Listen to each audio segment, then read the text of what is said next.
Alright, welcome back to another fantastic episode of I'm Gonna Talk and You're Gonna Listen. This is episode I don't know.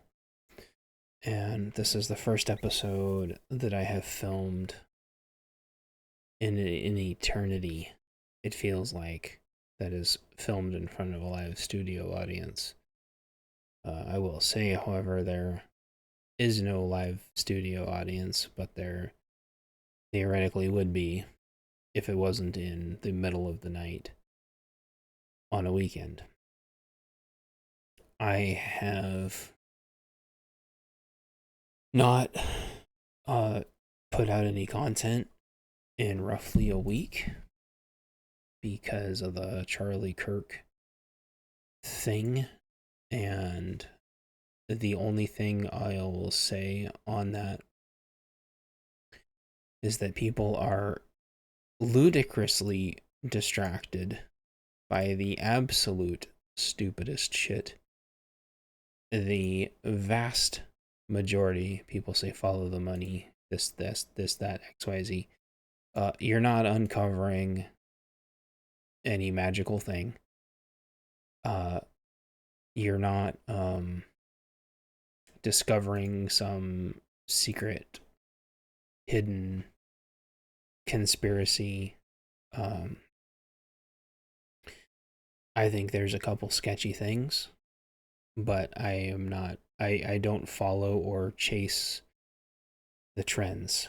I don't follow or chase the algorithm. If I land on the algorithm, great. If I don't, I don't, and I suffer the consequences either way.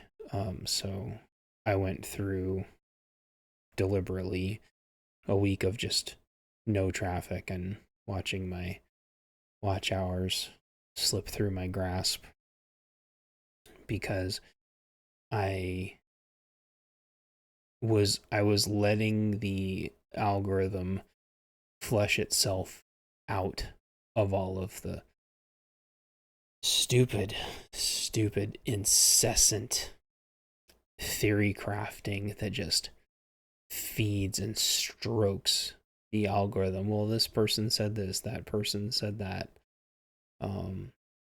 Meanwhile, millions of people are grieving and having vigils, and the talking heads are all sitting there stroking their own egos as they squabble with each other over another fallen empire. And I don't think any of the talking heads particularly are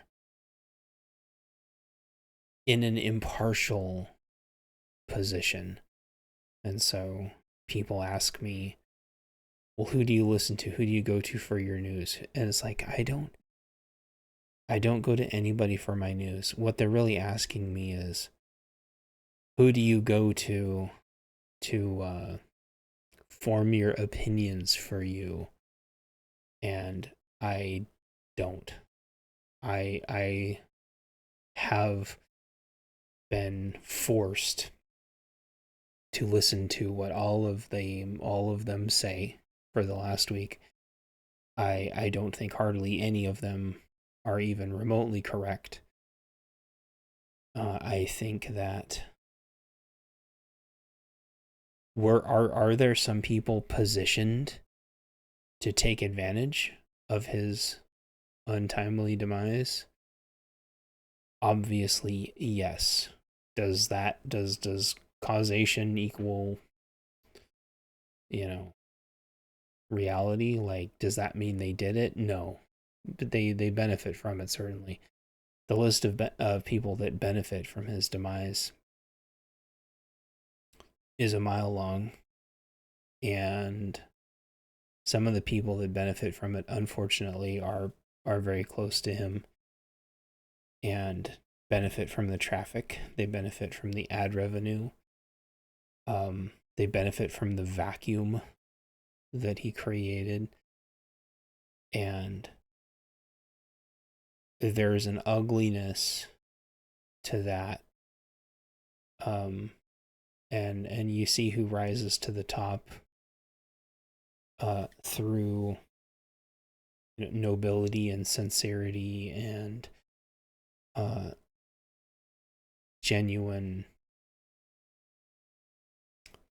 genuine, yeah, just being genuine, or the people who are gonna trickle fuck out all their little bullshit. Um, I don't think those people are genuine. I think that if you're if the shit's hit the fan this bad and you're still trickle shitting out your content, you're catering to your ad revenue, you're catering to the algorithm, uh, you're stroking your own ego, you're creating more of your own moat in your own empire, and you're just toxic as far as I'm concerned. Um, and at the end of the day, it doesn't matter who did what. Nobody's going to remember. He's going to be out of the news cycle soon, and the next horrible thing is going to happen, whatever it is, unfortunately. And the people who legitimately cared about his message are going to leave a big gaping it's there he will have left a big gaping hole in their hearts, and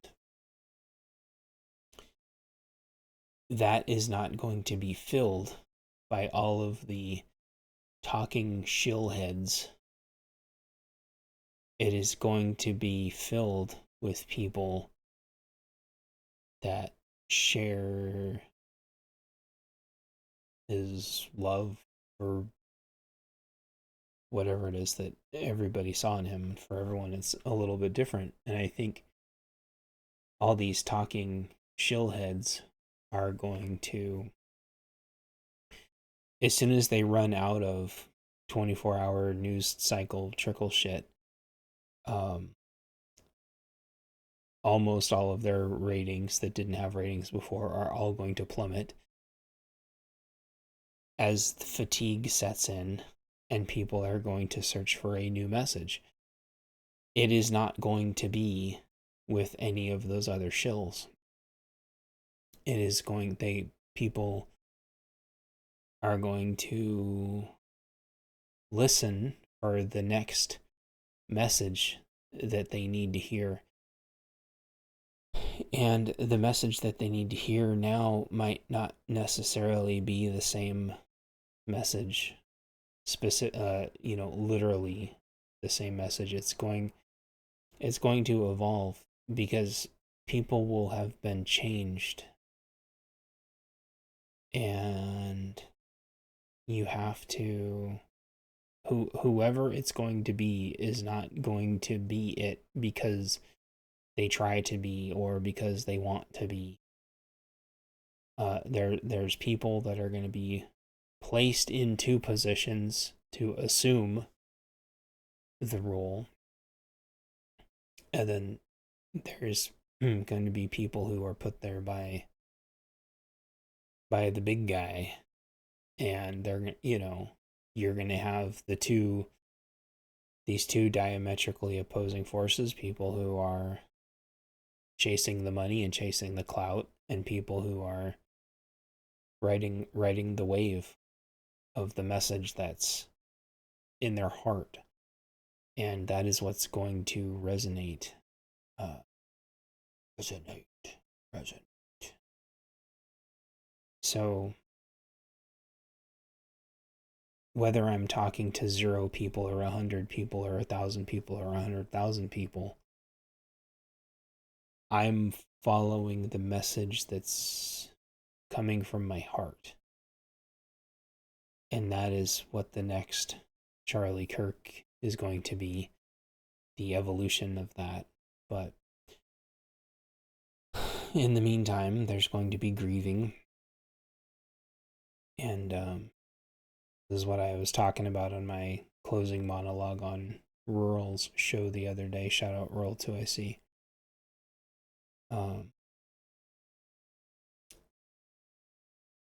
People are going to grieve, and then the no things are going to happen. this is what happens. The cell, the bad guy's terrorist cell, is not dismantled. None of them are in jail. The lefty-loose psychopaths are celebrating the person that did it, just like Luigi before him. This psychopath death cult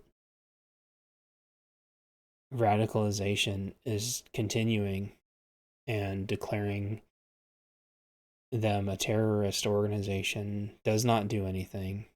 It will not do anything. It's a fake designation. It doesn't exist.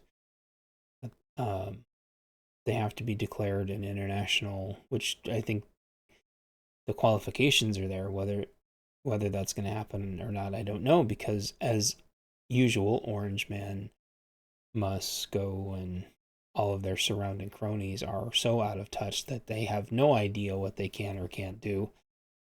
And they still refuse to accept the fact that, getting off topic, but the H-1B thing, for example, would be embroiled in lawsuits for the end of time.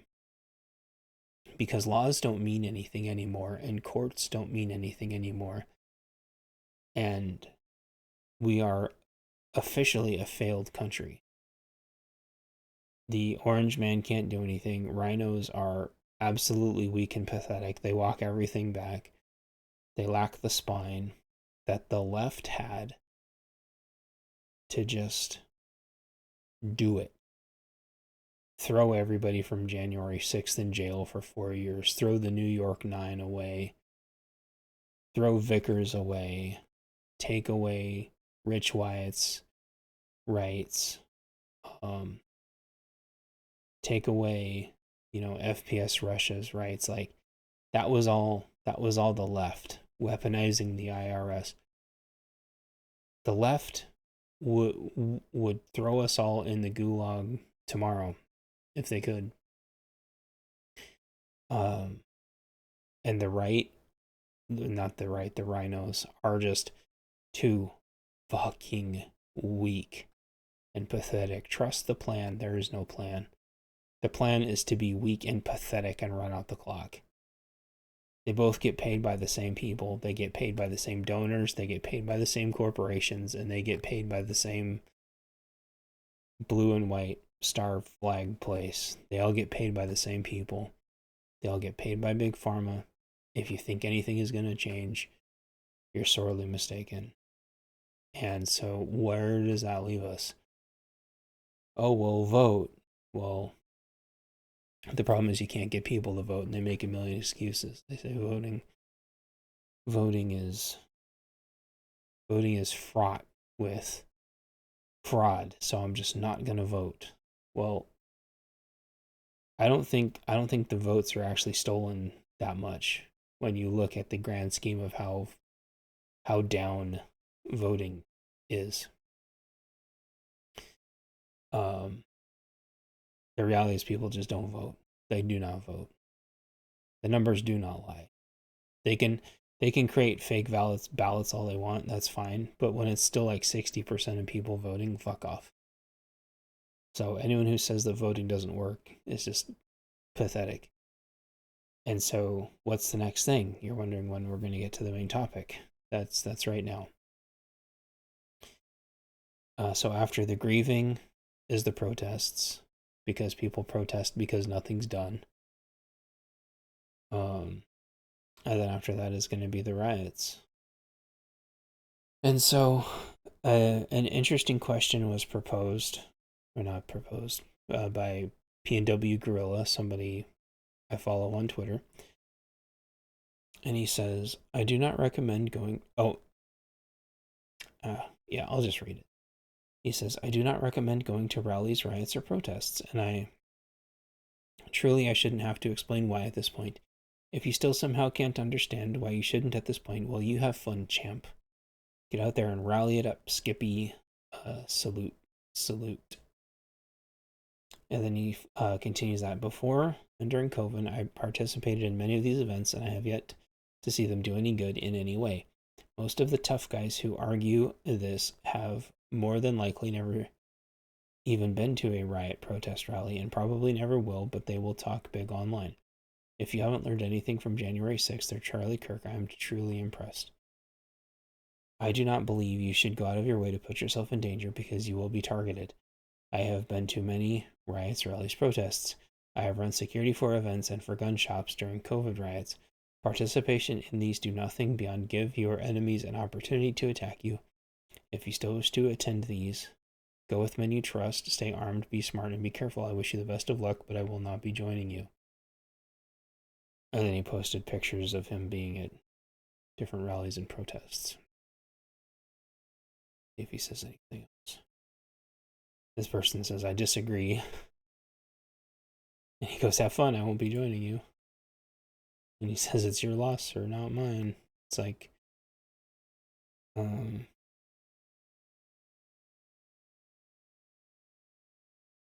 then there's a bunch of Fed posting. And so I'm just scrolling through here to see.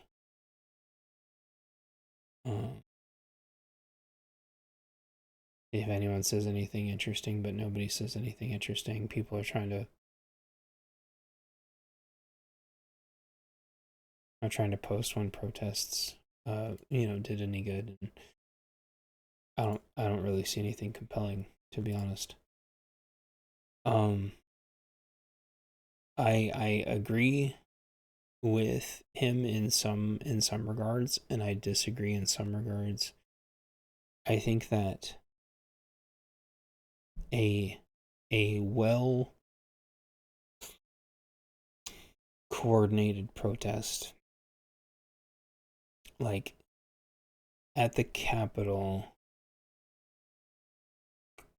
maybe 10 years ago or 15 years ago, would have displayed soft power. I used to really believe in soft power, which is showing that you have the numbers that you say you have. Showing that people have the will that you say you have. In Washington specifically, that may have done something before the Rona, but I'll tell you, I've been at a lot of riots, rallies, and protests. I used to not bring that up a lot, but I feel like now that we're starting our next cycle, I will say that as soon as the Rona happened, and this is specifically when he's talking about those protests at the Capitol stopped mattering. The powers that be did not care that people weren't masking up at the Capitol, specifically at the Capitol. They didn't care that people were having speeches. They barricaded their buildings in multiple layers. Hey, Nick, we're doing a live podcast with myself. You are welcome to ask questions. So they had the Capitol surrounded in just layers and layers of barricades and security. It was pouring down rain. People still showed up and protested. It didn't matter. They also changed the laws to where you could not carry during a protest anymore. In Seattle, in Washington, you couldn't carry anywhere in Washington during a protest. It was very, very common, even though I think everybody lacked the balls to actually use them. It used to be extremely common for the protests, the marches, the rallies, for everyone to carry an AR or a rifle or open carry or something. Because kind of, and not that anyone was scared or that anyone would have used them, but because it was the impression that every protest was like also a Second Amendment protest. No matter what else it was about, it was just totally normal for everybody to just be, excuse me, loaded to the hilt. And everybody, everybody was well conducted. In fact, there was kind of a running joke at some point to where people would carry like a cardboard cutout or like a wood cutout of an AR, and it was funny. It would trigger the shit out of the media. Why are you carrying that AR to this protest? And then the person would hold it up, and it was like a cutout, spray painted black piece of wood. It was pretty funny. And that also got the point across.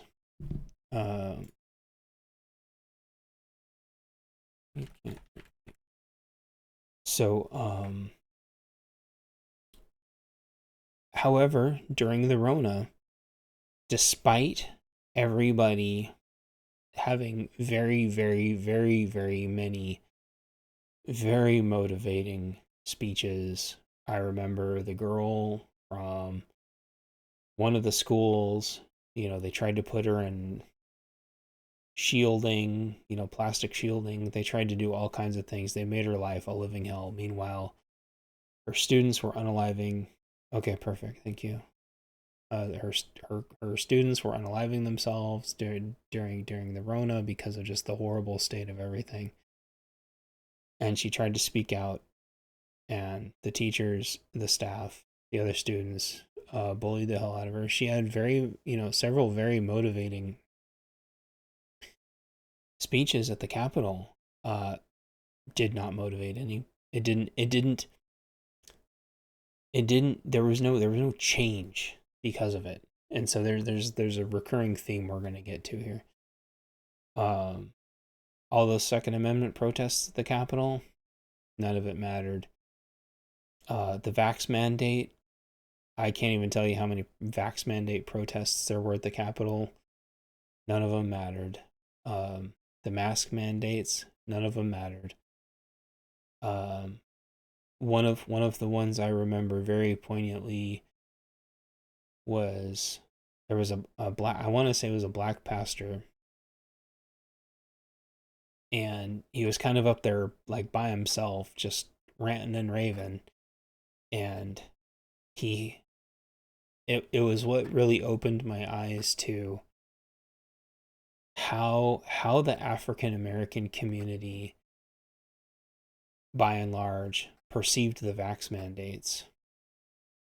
And he had tons of good points.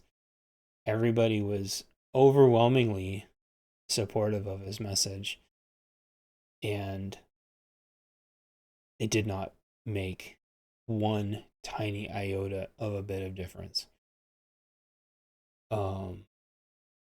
And that's the problem. Like, the people, and I have a counterpoint to this, I promise. I'm not just shitting on everybody's attempts. The problem is the people who need to hear that are not each other, although that's nice. The people that need to hear that, the cabal in charge, do not care. They think we are stupid, uneducated, moronic buffoons that live outside the city limits, and so we're subhuman degenerates for not living inside the city limits, and we're stupid, or we would have voted for them. We're stupid, or we would be loving everything that they do. And because we don't, then we're just automatically discounted and wrong. And Emperor Inslee and now Fentanyl Fergie do not have to, they do not have to listen. They are 100% insulated. They are completely separated and isolated, and there's nothing that holds them accountable, because the leftist base in Snohomish King and Pierce County is so massive, which is, to be clear, exactly the same problem in Oregon, except in Oregon it's a single county, Multnomah County, that votes in these super, super far left. Oregon has the number one most hated governor in the entire United States. And it was one county that voted her in for the entire state. And Washington has 3 counties, but that may as well be one giant county. The people that need to hear it will not hear it. No matter how many people you get together and yell and shout and scream and wave signs, and even if you could get all of the news there and all the independent media, it doesn't matter. In relation to being able to enact legislative change, you can leave the little notes that they have to read to see that people overwhelmingly oppose it. That does not matter. And you can have all the you can read all the statistics in the world of how Second Amendment deters violence without having to actually exercise the functions of a firearm. You can do all that and it doesn't matter. It doesn't matter because while you have a freedom of speech, they have the freedom to not listen to you. How you speak is with your vote, and we have controlled opposition, piss warm rhinos that undermine the overwhelming will of the people by running and splitting the vote with strong candidates, but people get distracted. So what you go, well, what's your answer? What's your answer, Mr. Fancy Pants? And you have to have it at the grassroots level outside the Capitol. You have to meet people where they are, because you're not going to be swaying the governor or the DA. You're not going to be swaying those people. They don't care. They make enough money and they have enough hookers and blow to never, ever care. They do not care, and they will never care. You have to, if you're going to win, you have to change hearts and minds. And that means having your get-togethers outside of the Capitol. The Capitol is overwhelmingly leftist, and anyone coming there to protest, they see them as an invasion. And it's probably not safe to protest there because the left is going to overwhelmingly agree and support with whoever is going to attack you to get you out as fast as possible because you're seen as a parasite by them. You have to protest and harden your home turf. So what does that look like? That looks like supporting your local gun store.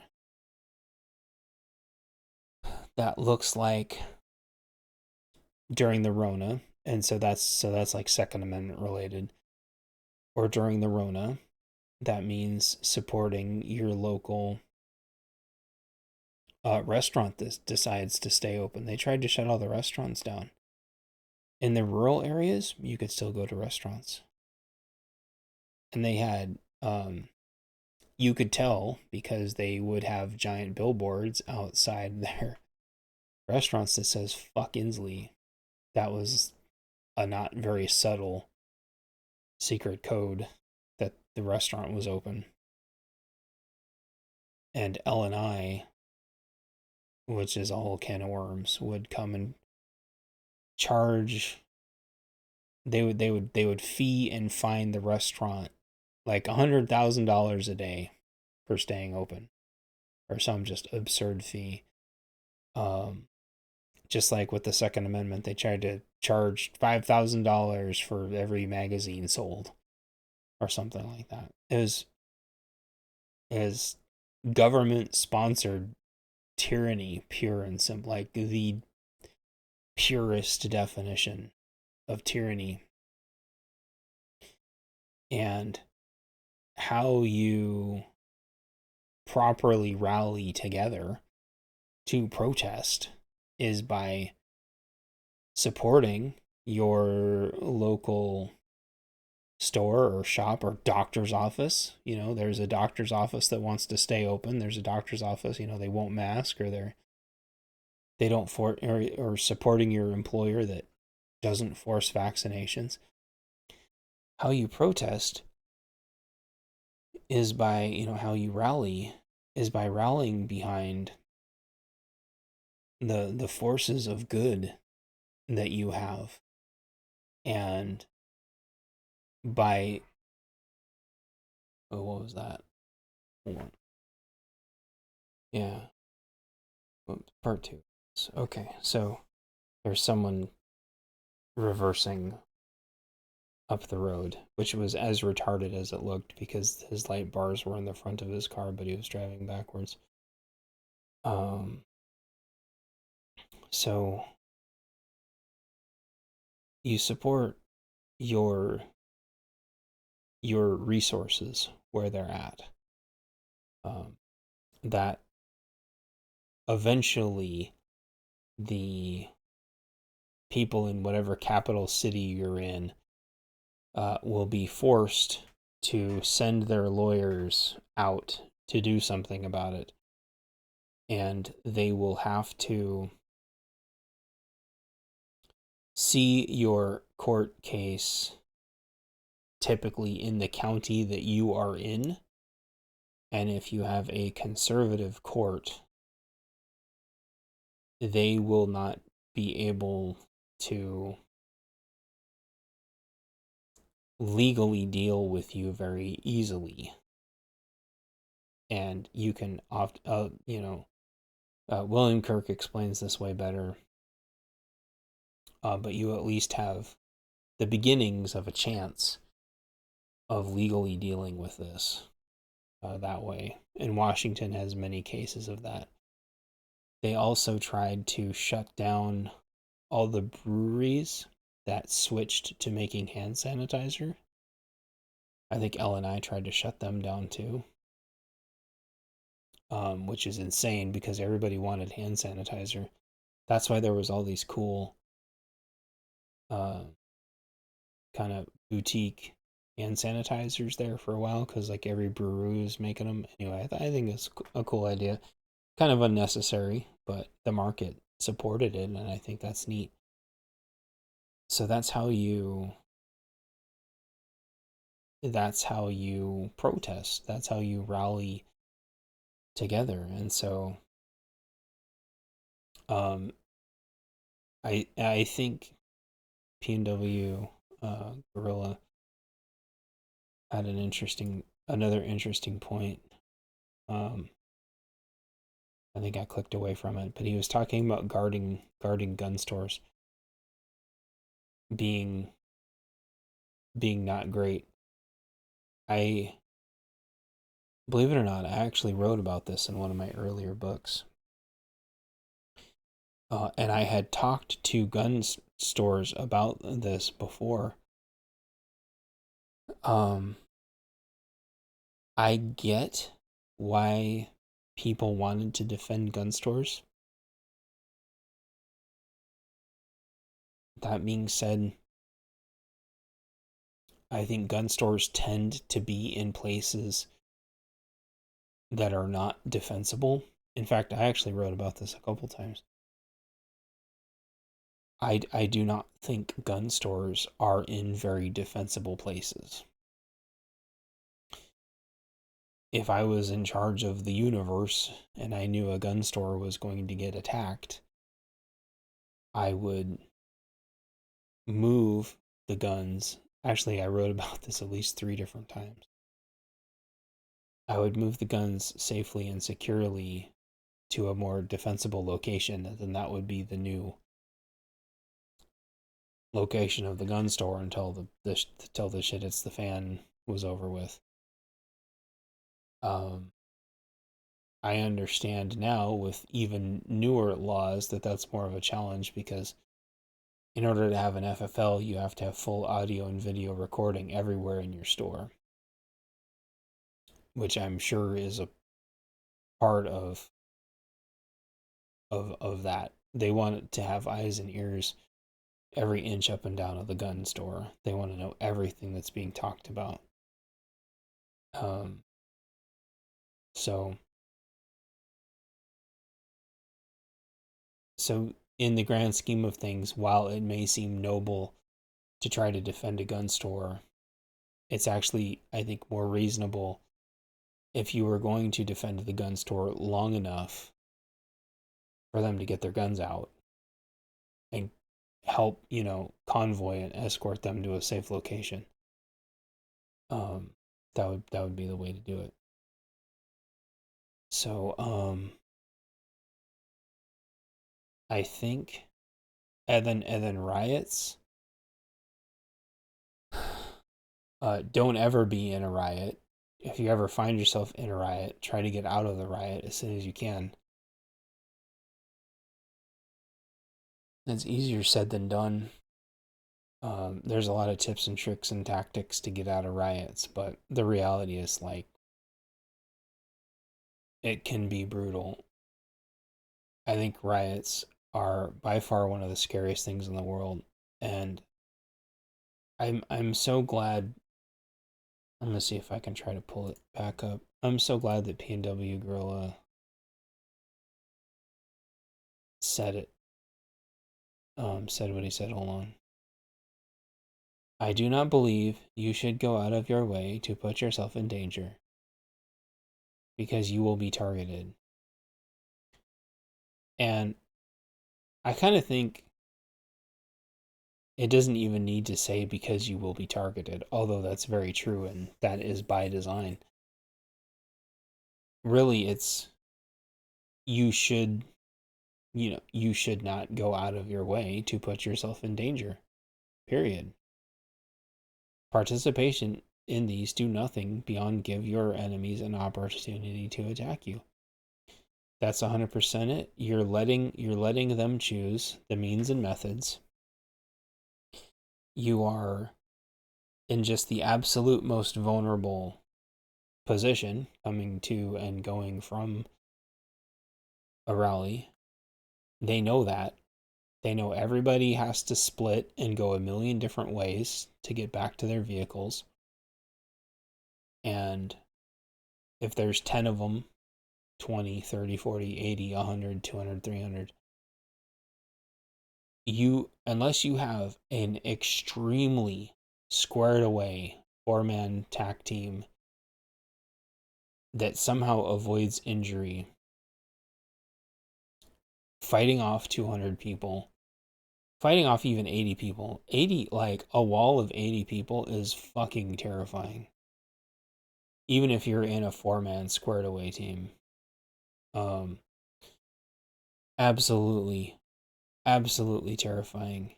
And what you will see is these fucking retards that'll say, shoot one and the rest go away. That is simply not true.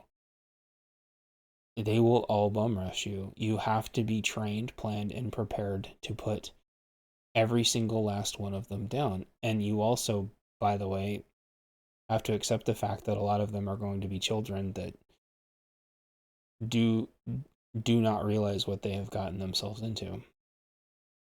There is a reason. That is a reason, besides Saint Rittenhouse, that it has never happened.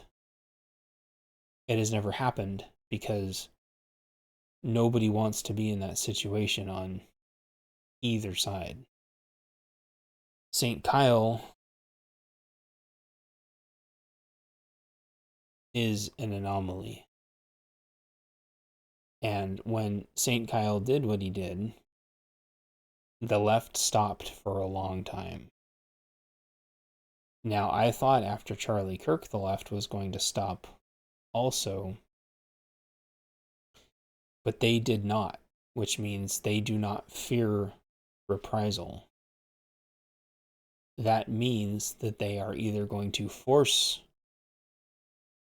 a reaction from going to the vigils, which they've already been trying to do immediately, trying to force reactions from the vigils, or they are going to attack the ice facilities until something happens, or something much, much, much worse. I thought they were going to chill out, but I think because the response to their little death cult terror cell was so lukewarm, this just emboldens them over and over and over. And the fact that Luigi is basically getting off is every single one of these things emboldens them. Their money hasn't been cut off. We're going to have another month of riots. The National Guard is they're not inept. There is just not enough of them. To anyone who thinks there can be martial law, I've been telling you for months now, starting with the New York subways, DC, now what is it? Is it Detroit? There are not enough National Guard, period.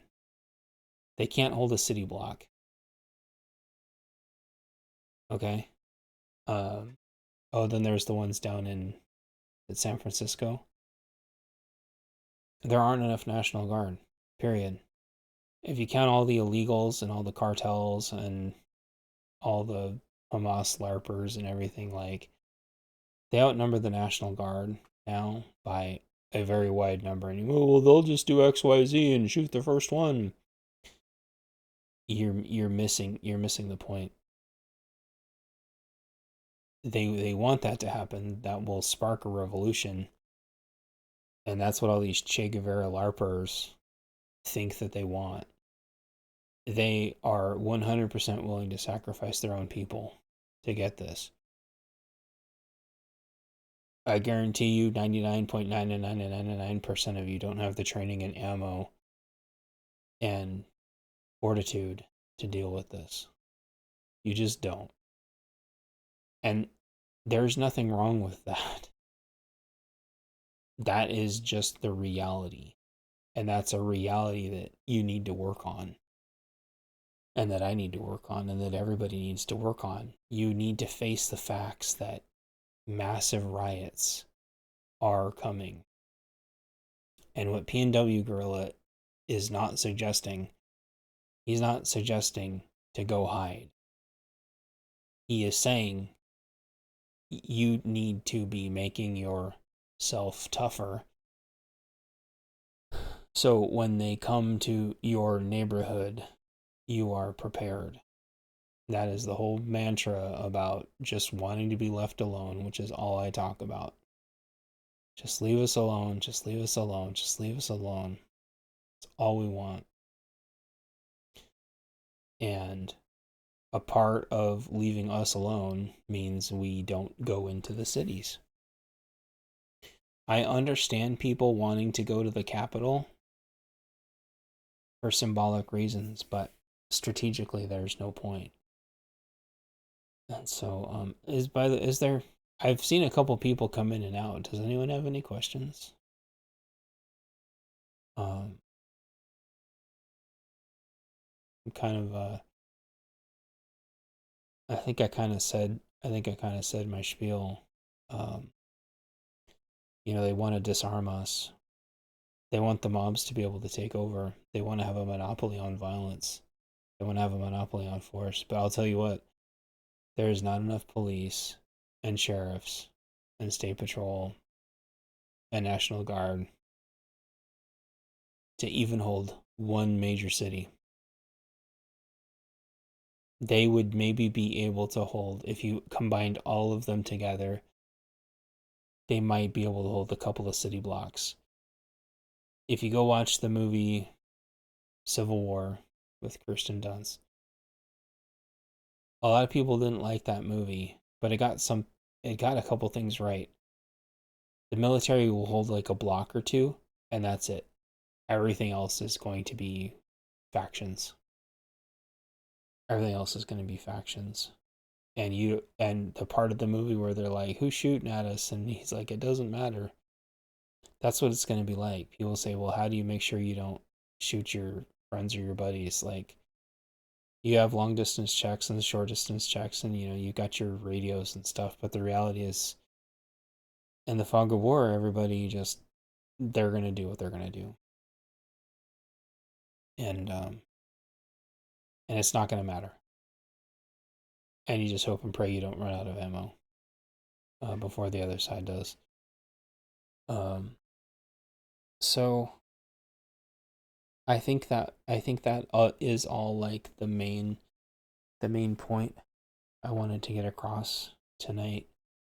I don't see any questions in the chat. That's why I play Division a lot. Division 2. I don't play it a lot, but that's like the only game I play. Um, that captures it really well. That captures the whole thing really well. And in the next update they're doing, the factions are all going to join together, and that's something that is very, very common. All the factions join up, and the left has a ton of different factions. They're all good at different things, and they join up a lot. That's something conservatives don't do. They're, oh, this group is a Fed, and that group is a Fed, and this group doesn't do shit, and that group doesn't do shit, and then all of a sudden, they want you to show up and do security. It's like, oh, I thought we were a bunch of fucking pussies. Now you want us to do security, huh? Is it because we're the only fucking people that know what we're doing and are disciplined? Uh, where, why, why can't someone else deal with security? Why is it us? Why, why do people talk so much ludicrous shit 99.99% of the time, but like all of a sudden when shit pops off, you're the fucking person they want to be watching their back? Where is that? Where is that the rest of the time? Where are those people when it's time to train? Where are those people when it's time to rehearse and practice and check your gear and everything? And then it's like, oh well, now that the shit's popping off, can you come help me? Or, can I stay at your place? Um, and it's like, no, you can't. This is literally all I talk about, and everybody's content with their fucking conspiracy theories and watching all their stupid fucking talking heads and blaming this group and that group. And there's enough blame to go around. All the grifters are problematic. Like, you should stop listening to all of them. Find somebody that doesn't trickle fuck the information to you. Oh well, tune in tomorrow for the really important part, and then 50 fucking minutes is ads and fucking dick sucking. And it's just like, give me a fucking break. Like, do not waste my time with that shit. Um it's offensive to me that people even want to talk to me about that stuff. It's lazy algorithm bait bullshit. Fuck off. Um the shit that's coming is the real deal. These people don't, very few of them, um the exceptions being Alex Jones, Tim Pool, Luke Radowski, um are maybe some of only a very, very, very, very small handful of people that understand what's really fucking coming. And I think, thank you, Nick. I think that Crowder knows. I think that Charlie Kirk knew, and I think that Posobiec, Jack Posobiec, whatever his name is, like, I think a couple of them knew, and like Adam Carolla. Adam Carolla's talked about it too. Um, there's a couple, but you know why they knew that? It's because they went to college campuses and tried to actually talk, and just got shit on, like, big time. People kept saying, "Why? Well, I don't care. Why do I care what happens on a college campus?" And I'm like, "Well, who the fuck do you think is rioting?" He went to the college campuses because that's the next level of indoctrinated psychos. Well, they can't do anything to me for another 20 years, and I'm retiring. What the fuck are you talking about? They're gonna burn everything down. They're gonna torch you out of your house and then do the no shit to you as soon as you're torched out of your house. What the fuck do you mean you don't care what the college kids are doing? It makes more sense to go try to talk to kids in college than literally fucking any other thing. Those are the next giant group of either A, raging retards, or B, the people that are gonna be able to fix all this. If you're not gonna talk to the college kids, who the fuck are you gonna talk to? The 30 somethings that are trying to, get a house and have kids? They don't give a fuck. They just want to be left alone. You're going to talk to like the 40, 50-year-olds that are on their way to retiring? Like, the Gen Xers have already been shit on, and the boomers couldn't fucking care less. The college kids are the only people that fucking matter. That's why what he was doing was so important, and others. But that is a very, very tiny group of people that legitimately understand. And I wouldn't listen to any of the rest of them. Fuck them. Okay, Milo. Uh, Milo Yiannopoulos understood. Um, and a couple others. Fuck. Of course, I'm blanking on his name now. Anybody who was like a legitimate, actually on the ground reporter during the riots. Damn, I'm fucking forgetting the guy's name. All of a sudden, I was just on his down. My brain is, Andy No is another example. Like, Andy No almost fucking got beat to death by them like at least twice. Like, he knows. Some of them know. Nick says it's the next generation, bigger than every generation before them. Yeah, absolutely. You have to, if there is literally any hope left for the future at all, it is going to have to be the kids that are in college right now that wake the fuck up. And the thing is, like, they are the ones that have been lied to the most. They are the ones that have been sold the biggest false bag of goods. They were told they need college degrees. The college degrees are a money laundering scheme that, the corporations have the fucking reach around on the colleges to just launder this money over and over and over with the banks. The college degrees are one of the biggest money laundering schemes on the planet, besides the vax mandates, sex hormone treatments, and the homeless industrial complex, and the military industrial complex. Like, it is money laundering at a macro level, and the government subsidizes metric shit tons of it And um I don't think we created that generation. I think the boomers created that generation a long time ago. I think that I certainly didn't ask to be born. B, I didn't ask to be put in public education. C, I didn't ask to be told that I needed a degree. It wasn't me that did that. It was boomers.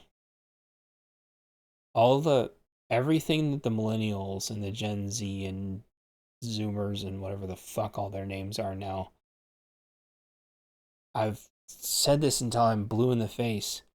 The boomers are still in fucking charge. The boomers are still in charge. They haven't gone anywhere. They're not gone. They are still the ones fucking everything up. They're still the ones voting. They're still the ones with the money. They're the ones with the houses. They're the ones in legislate. They're the ones in the government. There's fucking 80-year-old fossilized horse shit in government that's fucking deciding everything. They're in charge of the corporations. They're they are still the same fucking boomers clinging on to life support, fucking all of this up.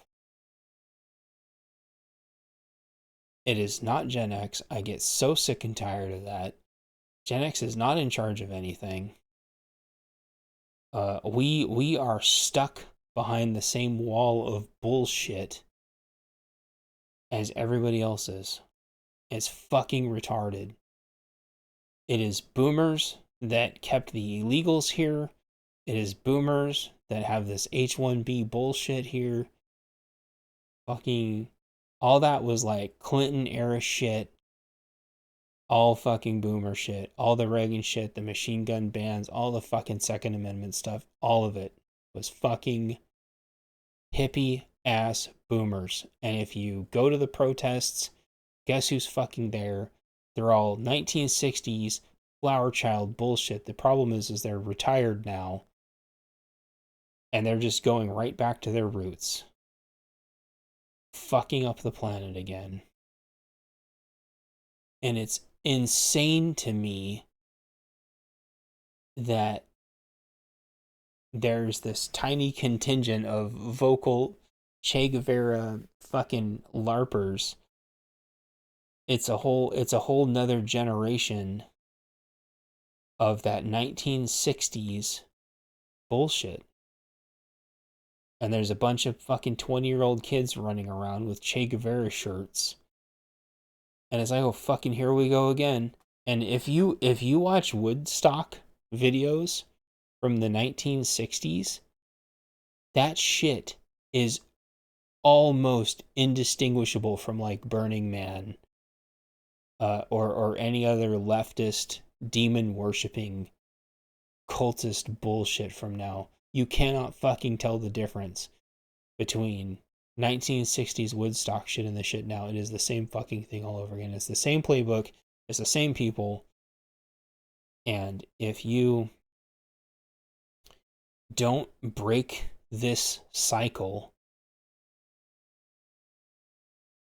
I don't I don't know who's going to be controlling everything in 5 years.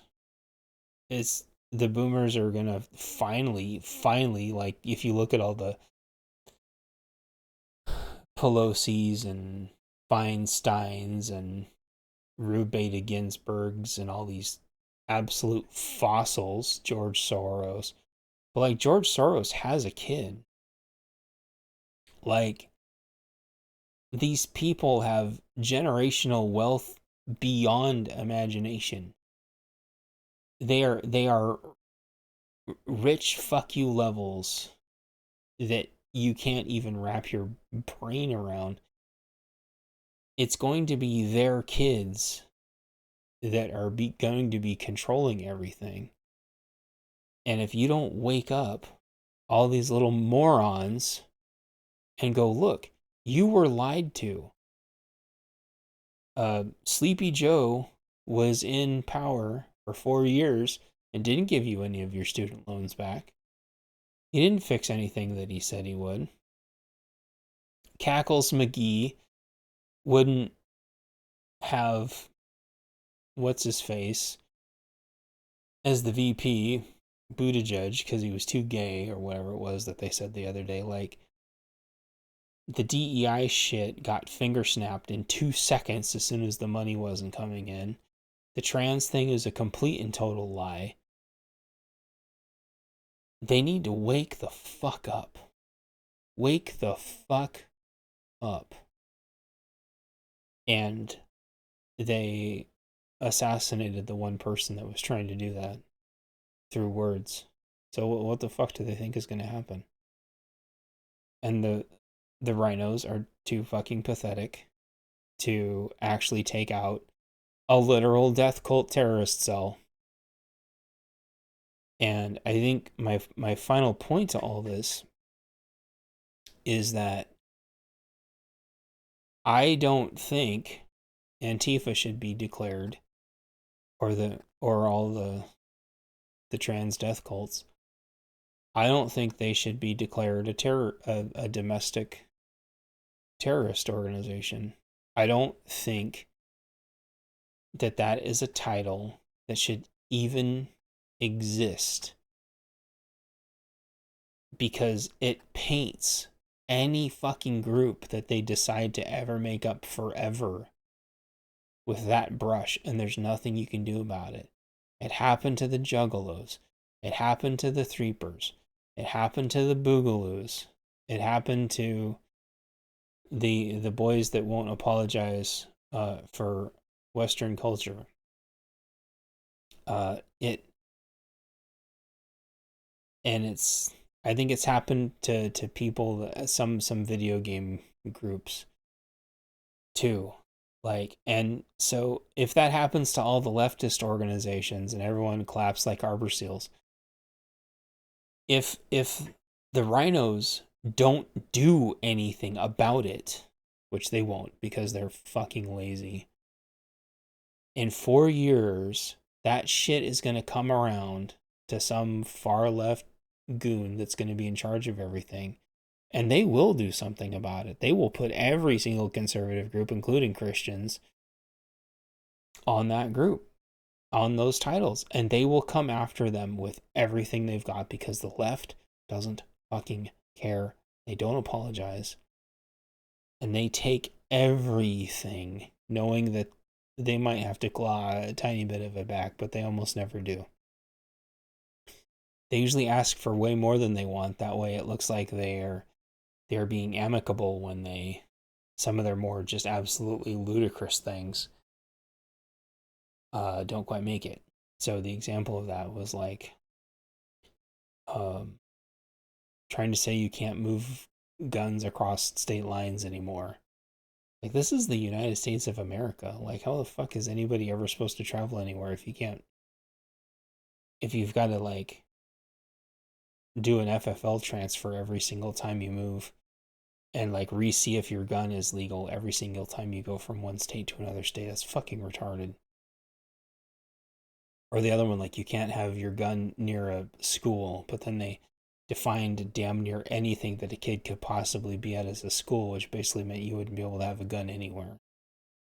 Like, some of that shit gets like shut down. Then they look like they're negotiating with you, when really they're just asking for everything. And then they act like they're doing you a favor. It's like, no. The only way is to fully restore all of the Second Amendment. But they don't want to. They want us all disarmed. Why? Because they want us all in farms. They want us all in work farms forever.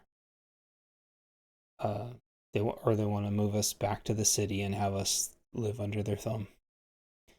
Why do they do that? Because they like having servants. They like having peasants. I wish I had the quote up, but somebody said this H-1B thing, the whole 100K for the H-1B, which already got walked back because the rhinos are fucking weak and pathetic. This guy said this is the worst thing that's ever happened to, this is the most inhumane thing that's ever happened. And I'm like, is this more inhumane than slavery? Or are you saying that this is modern day wage slavery? And he didn't message me back. I was like, fuck you, asshole. And fuck the H-1Bs and fuck all these work visas and fuck. Go back. Go back to your country. Or become a citizen. Like, come on. It shouldn't be. What are you talking about? Become a citizen. Service guarantee citizenship. Become a US citizen. Help us. Help America be fucking amazing. Not ship all your money back to fucking India. Fuck off. Fuck India. If all the H-1Bs were so fucking great, then India should be like a mecca instead of a giant shithole. Fuck that place. Holy shit, India is just one of the biggest shitholes on the planet. It's amazing. It's amazing to me. There's a lot I can't talk about. But suffice it to say, their IT is dog shit. Their help desks are dog shit. Their call centers are dog shit. Fuck off. And lastly, I'll wrap up with this. I promise this time this is my last point. The fact that India has got to work remote this whole time while they keep forcing Americans back to the office only to lay them off anyway with this forced RTO, which RTO really just means layoffs. Meanwhile, India hasn't had to come back to the office. Should tell you everything you need to know about how fucked up everything is here. And if that doesn't piss you off, if that doesn't piss off college kids, if that doesn't piss off every single fucking person that's unemployed right now, you are being replaced with Indians that do not even have to come in the fucking office. You are being gaslit and told that it's better for the company if you come in. It's better for the company. It's better for collaboration. Every bullshit, psycho babble, corporate jargon nonsense to fucking gaslight you into coming in and then firing you anyway. Meanwhile, the Indians have been all over fucking hell and gone doing God knows what. Certainly not their fucking jobs. It's infuriating to me how shit they are at their fucking jobs. It is offensive. It is offensive that we have ever had to work with H-1Bs. Ever. 99% of them, fucking useless. It is absurd. I cannot articulate to you how much of my professional life I have wasted having to do their fucking jobs for them. Having to fix everything they've fucked up. And the one time there's almost a fucking reckoning, and the weak ass fucking rhinos immediately walk it back like a bunch of pathetic cowards. Mount, mount, mount, mount. And what do boomers say, everybody? Ringo, are you ready? What do boomers say? Oh, well, they just want to be here and work and be left alone. Exactly, and that's bullshit, Ringo. I told you. I know. I know, I agree, it's bullshit. I know. So, send them all back. Send them all fucking back. Send their families back. If you want to be a citizen, apply to be fucking citizen. There's 350 whatever fucking million people here. Unemployment is through the roof. Send them all fucking back. If India is so amazing, they can go make their own corporations. It's ridiculous. It's absolutely fucking ridiculous. You want to know why you can't get houses? How many fucking houses do you think they take up? You want to know why you can't get a job? Look at how many fucking jobs they have. Fuck that. Wake up. I'm not saying do no things. I'm saying talk to your congressmen and talk to your legislatures and tell them to stop accepting all the corporate donations from all of the people who have these H-1Bs that are taking all of our jobs.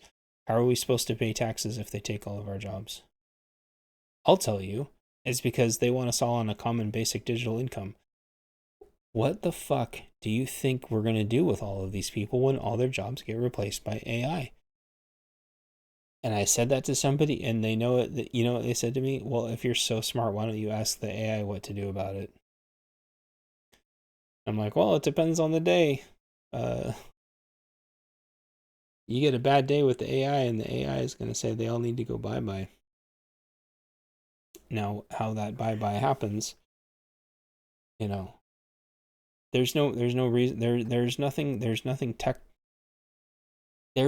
that they can do that is so damn important that we need them. Period. There isn't. Oh, doctors, no, fuck that. You mean to tell me that, like, you couldn't just tell a bunch of kids to just go be doctors if they're guaranteed jobs? Dude, they would change that shit tomorrow.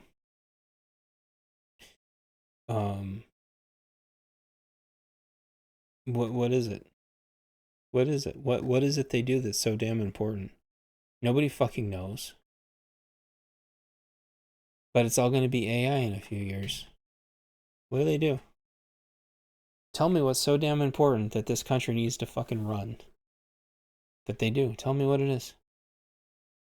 Nobody fucking knows. And supposedly there's, like, you know, exemptions for, like, critical infrastructure.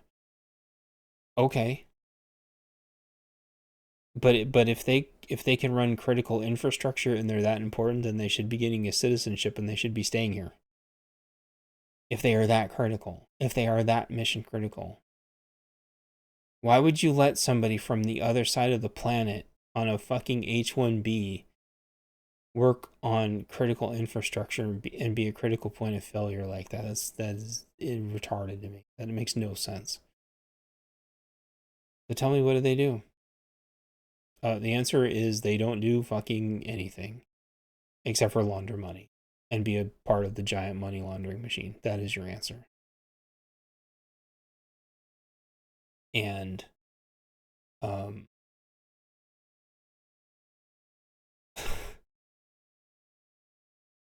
I know there's hard workers here from I know our southern friends work really, really hard.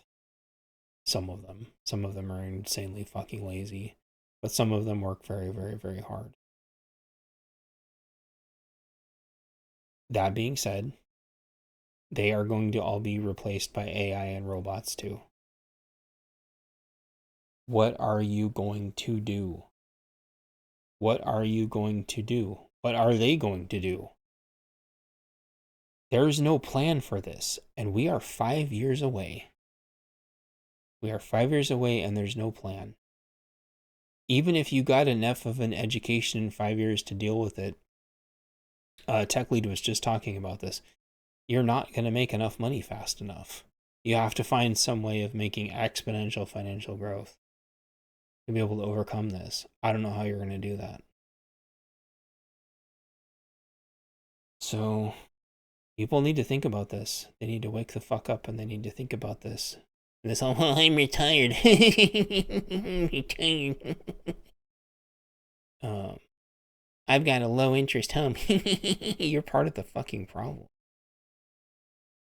Well, are you trying to say that I didn't work for that? No, you're part of the fucking problem. If you're collecting Social Security, you are part of the fucking Medicare and Medicaid. You are part of the problem. You are tanking this country. And people need to figure out what the fuck they're going to do about it. So, meow. So, is there any questions left? Any questions? Any farting comments from the chat? Mr. Nick? Mr. Ringo? Mr. Ringo. Well, appreciate you all, and I know that was a bit of a rant. I'm just getting fucking sick and tired of this shit, and if I'm not gonna get my watch hours, then I'm gonna fucking at least say what the hell I want to say. And if I'm shadow banned again, then it doesn't fucking matter, does it? So, thank you.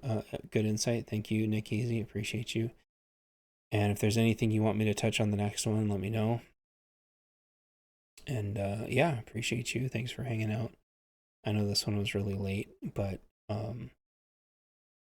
as you can tell, kind of when enough coalesces, it kind of forms into a show for me. Enough of it gets on my heart and it kind of coalesces into this storm. And I think if the H1Bs, I think there could be a massive backlash if this shit's not sorted out. It's going to be ugly. And I don't want any of it, to be clear. I want everyone to just leave everyone alone.